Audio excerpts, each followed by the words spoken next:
Olá, seja muito bem-vindo a mais um Papo de Tiozão. Como você já sabe, de segunda a sexta-feira, sempre às 19 horas, uma conversa sobre assuntos do cotidiano, assuntos que mexem com o nosso dia a dia, que nos importam de verdade. Antes de avançar, tenho que te pedir para se inscrever no canal, clicar no sininho para receber notificações de novos vídeos, chamar seus amigos e deixar seu comentário, sem dúvida alguma, e a gente já vai indo para o assunto. E aí, Daniela, tudo bem? Tudo bom, Diogo? Felizmente, muito bem. Curioso para saber o que você vai trazer para a gente hoje. Faz tempo que a gente não começa com uma notícia ruim de verdade, né, Diogo? Mas boa também não, né? Também não, mas hoje a gente vai quebrar esse ato, viu? Do antagonista, governo Lula assume que não negocia com judeus. Citando a fala do ministro Múcio, houve agora uma concorrência, uma licitação. Venceram os judeus, o povo de Israel. Mas por questão da guerra do Hamas e grupos políticos, nós estamos com essa licitação pronta, mas por questões ideológicas não podemos aprovar. É inacreditável. Tentar explicar para você o que aconteceu aí. Em 2017, o Exército Brasileiro fez um programa de modernização, mais do que necessário, né? Porque não dá para dizer que a gente esteja em termos de estrutura, de armamentos, de equipamentos assim muito atualizado, né? Então fez em 2017 esse programa de atualização. E entre outras coisas tinha a compra de veículos blindados, aqueles que a gente chama de tanques também, aqueles carrões rígidos para danar. E abriram uma concorrência, tinha outras coisas também, mas abriram a concorrência e esse processo é sempre demorado, porque até definir tudo, não sei o que, mas enfim, abriram a concorrência. E agora, em 2023, se não me engano, em abril, uma empresa israelense, não é o governo, é uma empresa israelense venceu por atender todos os requisitos tecnológicos e o melhor preço. Segundo lugar, a China. Assim que abriram os envelopes e viram que Israel ganhou, aquilo criou um certo mal-estar ali em partes do governo, porque achavam que não podia, afinal de contas, como é que nós vamos comprar de Israel, porque tem guerra, porque não sei muito bem o que tem a ver uma coisa com a outra, mas enfim, criou-se isso. E esse assunto veio se estendendo e, logicamente, quem veio trabalhar para melar isso de verdade?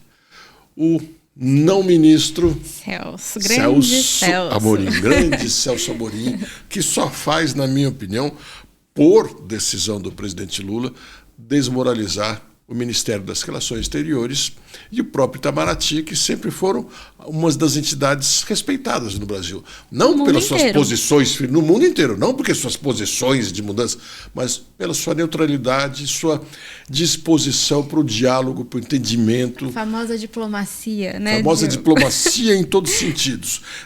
A gente não se mete nas questões internas dos países, mas a gente busca manter o melhor relacionamento possível e o melhor entendimento e busca resolver questões sempre que possível. Essa sempre foi a linha do Ministério das Relações Exteriores e do Itamaraty, que tem gente muito boa. Mas nesse último governo a gente está vendo uma coisa um pouco diferente, né?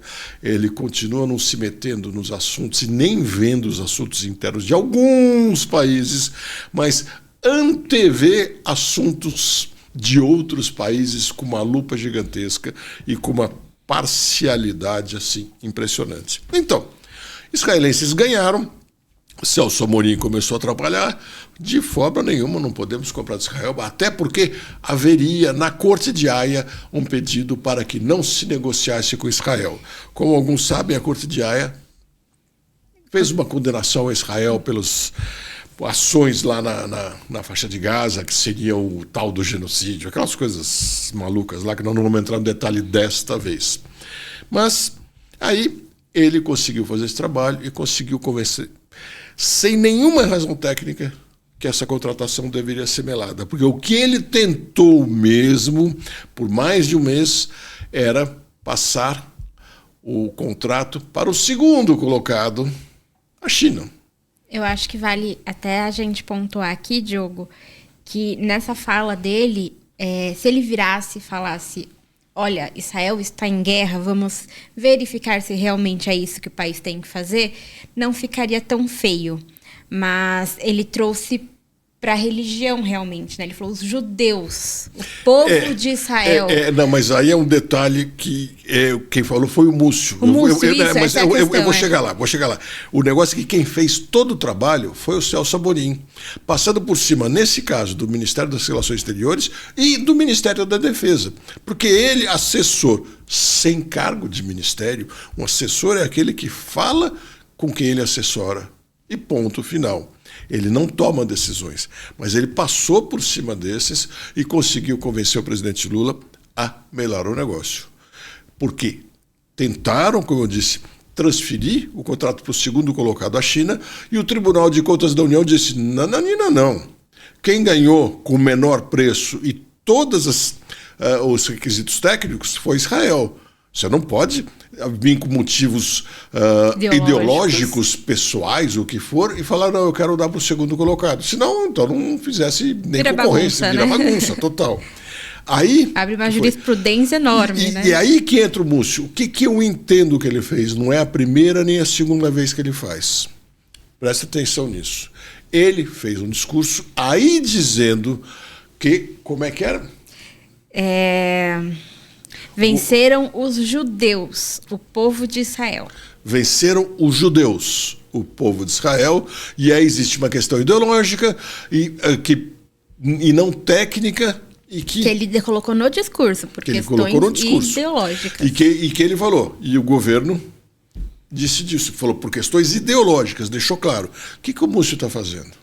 Está jogando o assunto para o ventilador, para mostrar para as pessoas. Por isso que ele usou, no meu entender, a palavra judeus. Não por questões dele contra judeus, para mostrar que era uma coisa mais religiosa, mais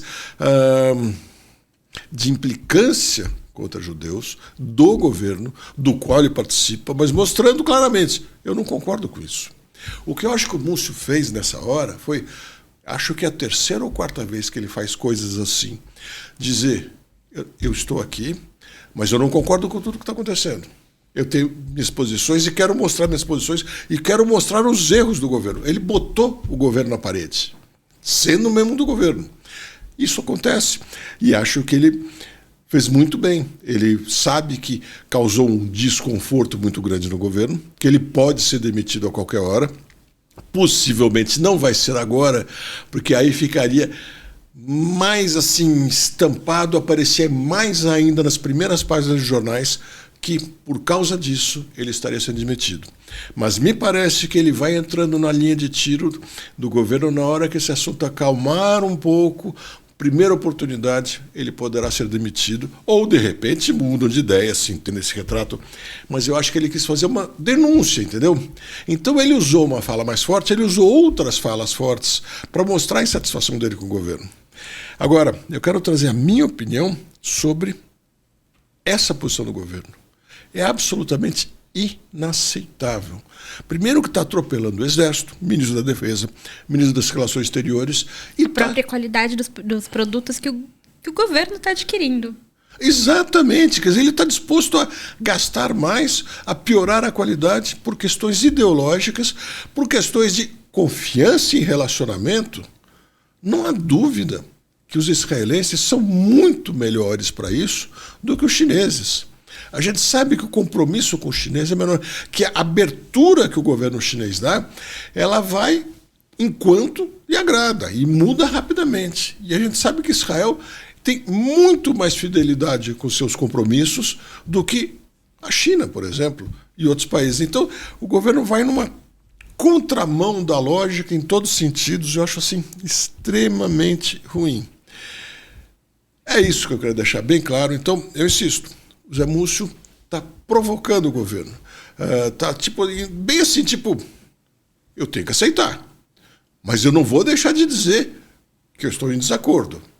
E a opinião pública que se levante, que faça algum movimento e que cobre. E você, o que você acha desse assunto? Eu quero ouvir a sua opinião também. Coloca ela aqui para a gente poder discutir. Tá bom? Era isso que eu tinha a dizer para vocês. Muito obrigado. E amanhã, de novo, nessa mesma hora. Até lá.